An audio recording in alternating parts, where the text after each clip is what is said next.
Wow! Look at this, guys.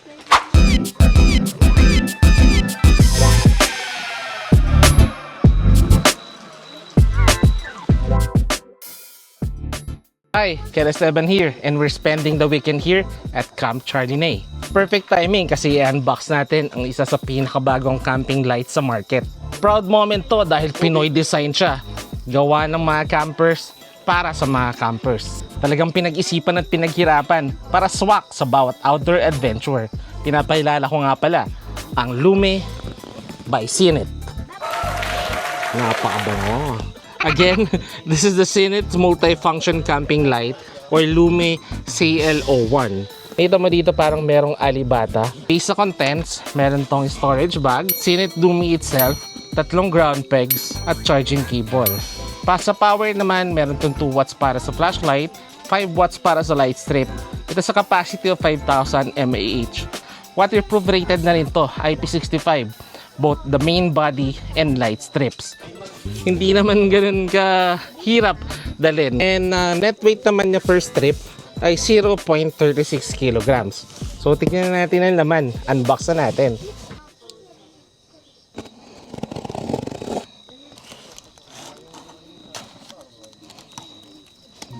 So yun, no? Buksan na natin, guys. It will be a really good complement dahil madalas nga kami nag-overland at yung mga mostly ng mga pinupuntahan namin ay sobrang dilim talaga.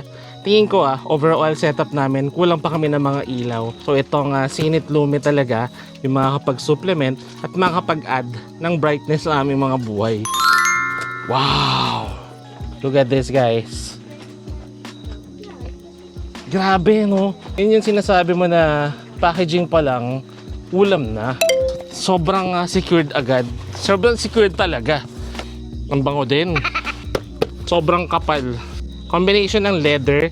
YKK yung zipper. YKK yung zipper, guys. Ewan ko na lang kung masira pa to. Casing pa lang to, guys, nung Sinit Lume. Tinig nyo? Ayan. Dito kasi yung mic ko eh. So buksan na natin. Kayo na makakita na ito, guys. Look at the contents and look at the USB cable. Braided. Premium na yung storage box, yung bag. Premium pa, pati yung cable. May audience ako dito sa harap eh.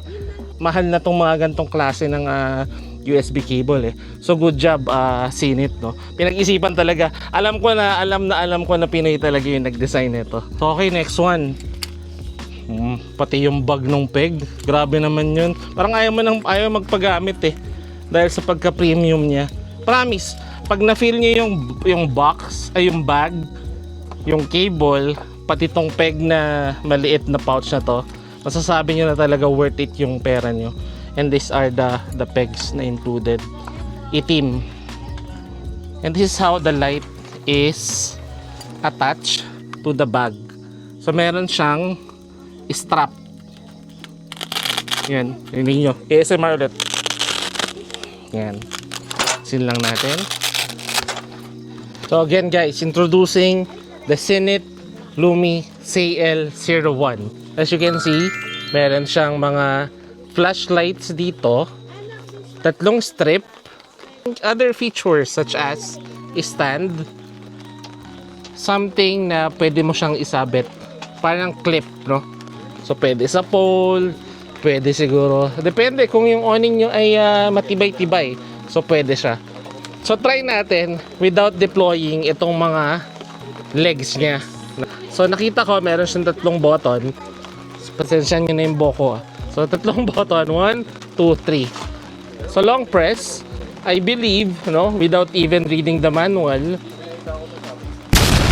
Yun. Grabe. Wow.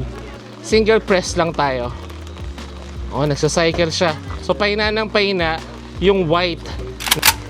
Ayun.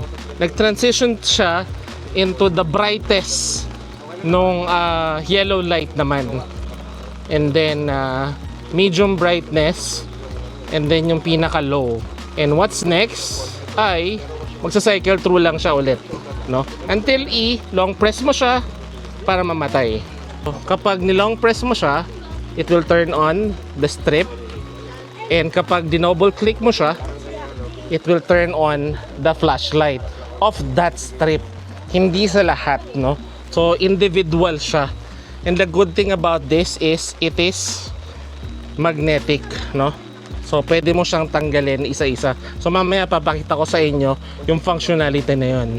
What if, sabay-sabay ko kayang pindutin ang tatlong button na to? Will it work? Let's find out. 1, 2, 3, test. So, confirmed. When you press all the buttons at the same time, lahat mag-on siya. And when you press it again, long press, mag-turn off siya. So lahat na. So okay, in order for you to get itong individual strip out of the structure, this light structure, you need to pull this out or upward. Itong mga clip na to. No, itong tatlo na to. So once you're done with that, you can now, as you can see, yan, lumuwag na siya. So pwede mo nang i-pull out individually yung mga strip. And pwede mo na siyang ilagay siguro anywhere in your camp area. A very, very modular mindset. Pwede mo kasi siyang hati-hatiin into different parts of your campsite, or your, not campsite, but rather camp area, para mas maging maliwanag, no? So like for example, you can put this in your shower tent. Yung other strips you can put in your dining area, and then yung isa naman sa rear end ng pickup truck mo. Again, individually, it can light up itself. It can be a flashlight. Double press. If you double click the power button, kapag nasa flashlight mode ka, it will cycle through naman, I think, yung mga emergency lights, no? Like this one. So double click, so flashlight, double press again. So I guess it's an SOS light. And double press again para naman sa pula. Ayun, nakita nyo. So napasobra lang ako ng press, pero patayin lang ulit natin.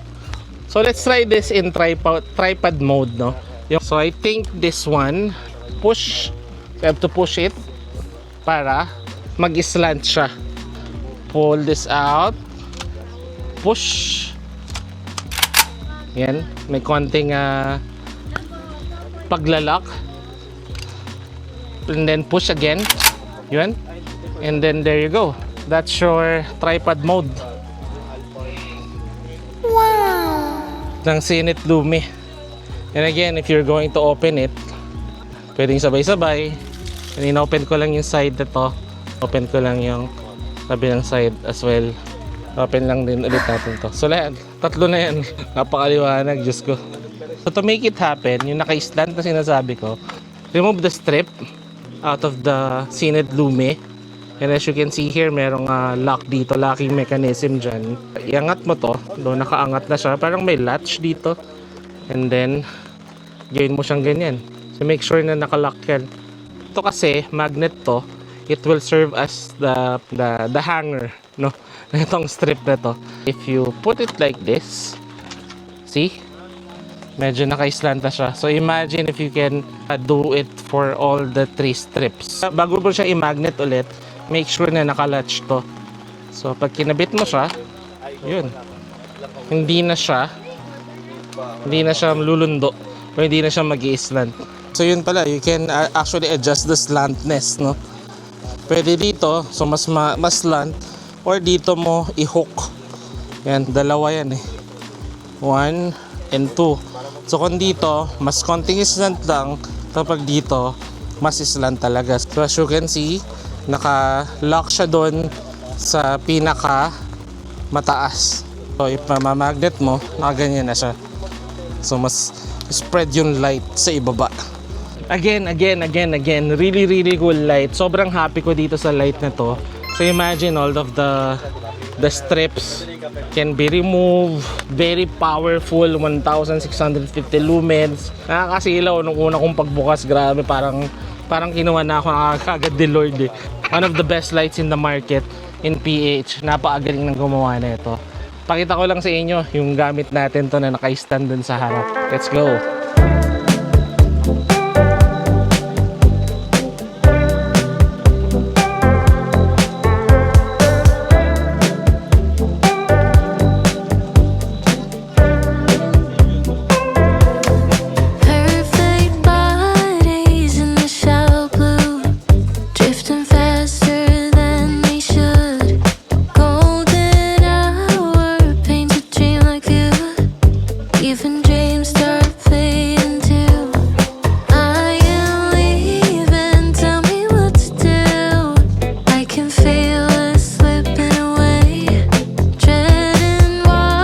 So yun, kita nyo naman yung mga iba-ibang functionality na itong Cinet Lume.